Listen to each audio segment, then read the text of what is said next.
नमस्कार प्यारे विद्यार्थियों, साई कॉलेज ऑफ एजुकेशन महुआ से मैं महराज खान, प्राध्यापक शिक्षक शिक्षा संकाय आपके समस्त ऑनलाइन अध्ययन हेतु ही कंटेंट लेकर उपस्थित हूँ। आज का मेरा टॉपिक है मानसिक स्वास्थ्य एवं आरोग्यता, जिसका भाग 1 लेकर मैं आपके समक्ष उपस्थित हूँ। आज दिनांक 29 अप्रैल 2020 को। आज इसके प्रथम भाग का हम अध्ययन करेंगे, जिसमें निम्न बिंदुओं का अध्ययन किया जाएगा।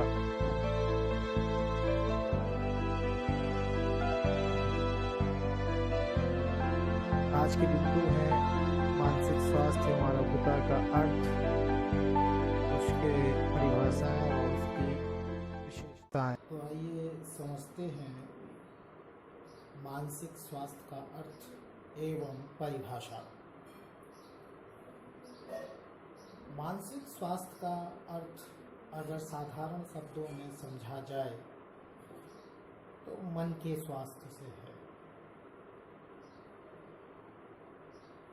मन मनोवैज्ञानिक भाषा में मस्तिष्क को भी कहा जाता है, लेकिन यदि दर्शन की बात करें तो इसकी विस्तार पूर्वक व्याख्या दर्शन में मिलती है। लेकिन इतना तो तय है, मन कहें या मस्तिष्क कहें, यह वह महत्वपूर्ण शारीरिक अंग है कि इसका स्वास्थ्य और इसका सही रहना मनुष्य के जीवन के लिए अत्यंत आवश्यक है। तो साधारण शब्दों में मानसिक स्वास्थ्य का अर्थ है मन का स्वास्थ्य। जिस प्रकार शारीरिक स्वास्थ्य का अर्थ होता है शरीर के सभी बाह्य एवं आंतरिक अंगों का अपनी अपनी जगह सही होने और उनके सही रूप से कार्य करने से होता है, मानसिक स्वास्थ्य के संदर्भ में यह कह सकते हैं कि मानसिक स्वास्थ्य का अर्थ मन यानी मस्तिष्क के अपनी जगह सही होने और सही रूप से कार्य करने से होता है। समझ में आ गया होगा आपको कि जिस प्रकार शरीर के सभी अंग प्रत्यंगों का सही रूप से कार्य करना आवश्यक होता है, और अगर वो सही रूप से यानी जो अंग या प्रत्यंग जिस कार्य के लिए निर्धारित है और जितनी क्षमता के लिए निर्धारित है, जब वो उतनी क्षमता और उस क्षेत्र में बेहतर कार्य करता है तो हम ये कह सकते हैं कि शारीरिक स्वास्थ्य सही है।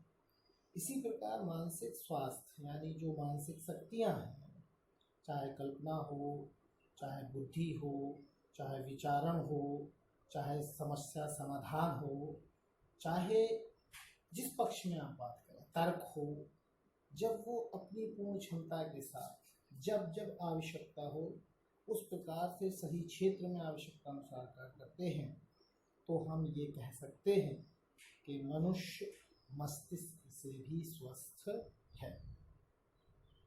इसके अलावा सबसे महत्वपूर्ण बिंदु जो है मानसिक स्वास्थ्य की पहचान का, पहले हम कुछ परिभाषाएं समझते हैं, फिर उसको समझने का प्रयास करते हैं। पहली परिभाषा दी है हैडफील्ड के अनुसार। उन्होंने कहा कि साधारण शब्दों में हम यह कह सकते हैं कि मानसिक स्वास्थ्य संपूर्ण व्यक्तित्व का पूर्ण समरूपता के साथ कार्य करना है। समरूपता शब्द से मतलब है हार्मोनी, संगति के साथ। संपूर्ण व्यक्तित्व अर्थात व्यक्ति के शारीरिक, मानसिक, सांवेगिक, सामाजिक, नैतिक जितने भी पक्ष हैं जो कि उसके व्यक्तित्व का निर्माण करते हैं, जब वो व्यक्तित्व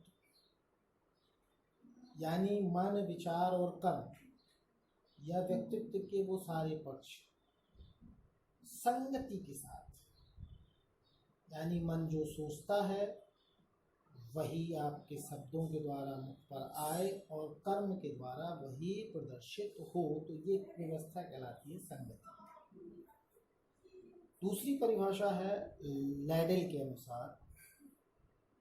उन्होंने कहा कि मानसिक स्वास्थ्य का अर्थ है वास्तविकता के धरातल पर पर्यावरण से उचित समायोजन करने की योग्यता।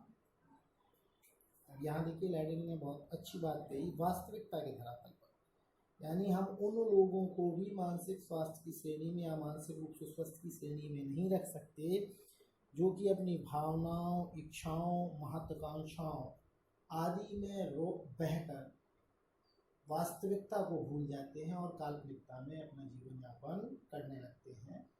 ऐसे लोगों को मानसिक रूप से स्वस्थ नहीं कहा जा सकता। उक्त परिभाषाओं और अगर विवरण के आधार पर हम मानसिक स्वास्थ्य की निम्न विशेषताओं को समझ सकते हैं जो प्रदर्शित होती हैं। बिंदुवार इसको समझने का प्रयास करते हैं। पहला बिंदु है मानसिक स्वास्थ्य व्यक्ति के संतुलित व्यवहार का आधार है। जैसा कि आप जानते हैं कि जो प्रत्यक्ष रूप से हम बोलते हैं यानी शब्दों के द्वारा, हाथ पैरों के द्वारा या कर्मेंद्रियों के द्वारा जो भी व्यवहार करते हैं उसके पीछे जो आदेश छिपा होता है वो मस्तिष्क होता है। यानी मस्तिष्क में जो विचार आएंगे, मस्तिष्क में जो क्रियाएं करने का आदेश मिलेगा, यानी हमारा संज्ञानात्मक पक्ष जो क्रिया करने का आदेश देगा, हमारा क्रियात्मक पक्ष वही प्रदर्शित करता है। क्योंकि संज्ञानात्मक पक्ष यानी मस्तिष्क दिखाई नहीं देता लेकिन क्रियात्मक पक्ष सामने दिखाई देता है, इसलिए कहा जाता है कि जो व्यक्ति क्रियात्मक पक्ष से व्यवहार करता है वो हकीकत में उसके मस्तिष्क में छिपे हुए विचारों का ही एक प्रदर्शन है। दूसरा बिंदु है मानसिक स्वास्थ्य पर्यावरण से उचित समायोजन करने की योग्यता।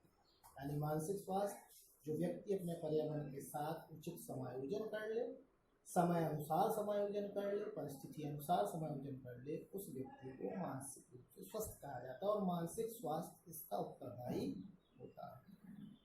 तीसरा बिंदु है मानसिक स्वास्थ्य व्यक्तित्व के समस्त पक्षों के मध्य समरूपता स्थापित करता है, जैसे कि हैटफील्ड की परिभाषा में आपने सुना।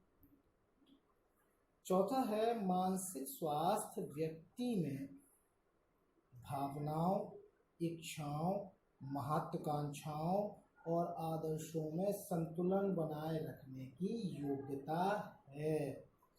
यानी व्यक्ति के मन मस्तिष्क में जो भावनाएं उमड़ती हैं, फीलिंग्स, जो इच्छाएं उमड़ती रहती हैं, जो महत्वाकांक्षाएं उमड़ती रहती हैं और उसके अंदर जो विभिन्न प्रकार की नैतिक और सामाजिक आदर्शों के आधार पर विचार आते हैं, उन सब में सामाजिक परिस्थितियों, पर्यावरणीय परिस्थितियों के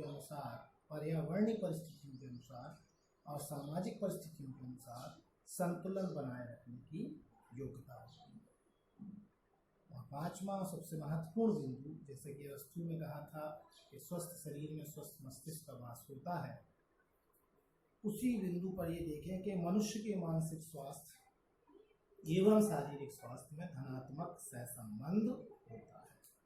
यानी जो व्यक्ति मानसिक रूप से स्वस्थ होगा उसका शारीरिक रूप से स्वस्थ होना लगभग तय है।